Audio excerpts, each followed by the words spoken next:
രണ്ടാം തവണയും Donald Trump American പ്രസിഡന്റായി അധികാരമേറ്റതു മുതൽ നേരത്തെ ആവർത്തിച്ചതുപോലെ നാടുകടത്തൽ പദ്ധതി ശക്തമാക്കാൻ ഒരുങ്ങിയിരിക്കുകയാണ് ട്രംപ് ഭരണകൂടം.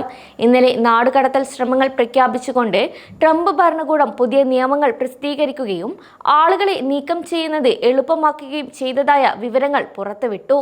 നിയമവിരുദ്ധമായ വാഗ്ദാനങ്ങൾ തടയുന്നതിനുള്ള പ്രചരണ വാഗ്ദാനങ്ങൾ ശരിയാക്കുന്നതിനുള്ള നടപടികളാണ് ഇപ്പോൾ നടന്നുകൊണ്ടിരിക്കുന്നതെന്നും വ്യക്തമാക്കി. ഇതോടെ നേരത്തെ നിലനിന്നിരുന്ന ആശങ്ക ഇന്ത്യക്കാർ ഉൾപ്പെടെയുള്ള നാടുകടത്തൽ ഭീഷണിയിൽ കഴിയുന്നവരെ ഒന്നടക്കം തന്നെ ബാധിച്ചു. ന്യൂജേഴ്സിയിലെ നെവാർക്കിലെ ഉദ്യോഗസ്ഥർ ഇമിഗ്രേഷൻ ഏജന്റുമാരുടെ നിയമവിരുദ്ധമായ അറസ്റ്റുകളെക്കുറിച്ച് വ്യക്തമാക്കിയതോടെ ഈ ആശങ്ക ഒന്നുകൂടെ മുറുകി. മധ്യ അമേരിക്കയിൽ കുടിയേറ്റക്കാരെ വഹിച്ചുള്ള US സൈനിക വിമാനങ്ങളെ നാടുകടത്തലിന്റെ തുടക്കമായി ചിത്രീകരിക്കുകയും ഇമിഗ്രേഷൻ ആൻഡ് കസ്റ്റംസ് എൻഫോഴ്സ്മെന്റ് വെള്ളിയാഴ്ച 593 പേരെയും വ്യാഴാഴ്ച 538 പേരെയും അറസ്റ്റ് ചെയ്തതായി പ്രഖ്യാപിക്കുകയും ചെയ്തു. ട്രംപ് നേരത്തെ പറഞ്ഞതുപോലെ തന്നെ അധികാരത്തിൽ കയറിയ ദിനം മുതൽ നാടുകടത്തൽ എന്ന ലക്ഷ്യത്തിലേക്കാണ് അദ്ദേഹത്തിന്റെ പോക്ക് എന്നത് ഈ വിവരങ്ങളിലൂടെ വ്യക്തമാണ്. കൂട്ടനാടുകടത്തലിന്റെ ഭാഗമായി US സൈനികരെയും നാവികരെയും US മെക്സിക്കോ അതിർത്തിയിലേക്ക് ട്രംപ് അയക്കുകയും സ്കൂളുകൾക്കും പള്ളികൾക്കും സമീപമുള്ള കുടിയേറ്റ നിർവഹണത്തെ നിയന്ത്രിക്കുന്ന ദീർഘകാല നിയമങ്ങൾ നീക്കിയതായ റിപ്പോർട്ടുകളുമുണ്ട്. കൂടാതെ ICE നടപടികൾ പലതും അസാധാരണമായിരുന്നില്ല. സൈനിക വിമാനങ്ങൾ ഉപയോഗിച്ചില്ലെങ്കിലും സമാനമായ നാടുകടത്തൽ വിമാനങ്ങൾ ബൈഡൻ ഭരണകൂടത്തിന് കീഴിലും നടന്നു. സെപ്റ്റംബർ 30 അവസാനിച്ച സാമ്പത്തിക വർഷത്തിൽ ICE പ്രതിദിന ശരാശരി 311 അറസ്റ്റുകളാണ് രേഖപ്പെടുത്തിയത്. പ്രസിഡന്റ് ജോ ബൈഡനും 2023 അതിർത്തിയിലേക്ക് സജീവമായ ഡ്യൂട്ടി സൈനികരെ അയച്ചിരുന്നു. കൂടാതെ നിരവധി ഭരണകൂടങ്ങളും കസ്റ്റംസ്, അതിർത്തി സംരക്ഷണം എന്നിവയ്ക്കായി നാഷണൽ ഗാർഡ് സേനയും സജ്ജമാക്കിയിട്ടുണ്ടായിരുന്നു. എന്നാൽ ഇത്തരം അറസ്റ്റുകളെക്കുറിച്ച് നിരവധി ചർച്ചകളും വാർത്താ റിപ്പോർട്ടുകളും ഏജന്റുമാരുടെ സാന്നിധ്യത്തെക്കുറിച്ചുള്ള സോഷ്യൽ മീഡിയ പോസ്റ്റുകളും രാജ്യത്തുടനീളമുള്ള കുടിയേറ്റ സമൂഹങ്ങളിൽ വൻ ആശങ്കയാണ് സൃഷ്ടിക്കുന്നത്. കൂടാതെ കഴിഞ്ഞ 2 ദിവസങ്ങളിലായി നാടുകടത്തൽ പദ്ധതി ആരംഭിച്ച സ്ഥിതിക്ക് ഇനി വരും ദിവസങ്ങളിൽ സ്കൂളുകളിലോ ജോലിസ്ഥലങ്ങളിലോ അറസ്റ്റുണ്ടായാൽ കുടിയേറ്റക്കാരെ സംരക്ഷിക്കാനായി ചില അവകാശ ഗ്രൂപ്പുകൾ പദ്ധതികൾ ആവിഷ്കരിച്ചിട്ടുണ്ട്.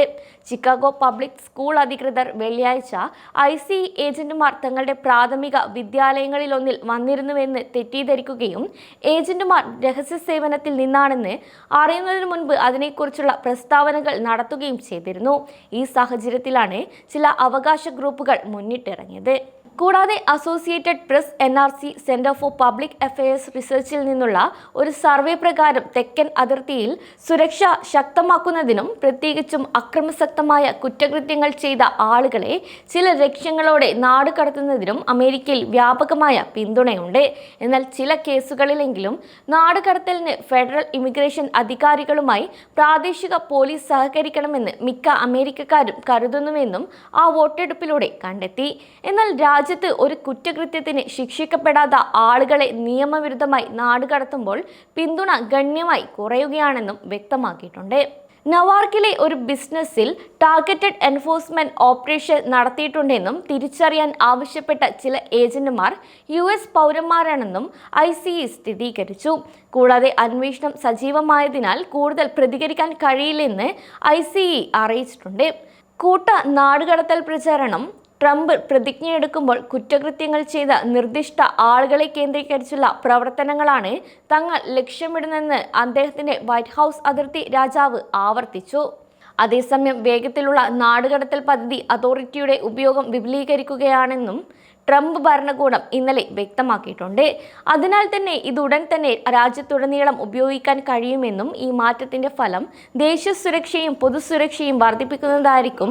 ഒപ്പം തന്നെ സർക്കാർ ചെലവുകൾ കുറയ്ക്കുകയും പെട്ടെന്നുള്ള ഇമിഗ്രേഷൻ നിർണയങ്ങൾ സുഗമമാക്കുന്നതിലൂടെ സാധിക്കുമെന്നാണ് ഭരണകൂടം ഫെഡറൽ രജിസ്റ്ററിലെ പുതിയ നിയമങ്ങൾ വിവരിക്കുന്ന അറിയിപ്പിൽ വ്യക്തമാക്കുന്നത്.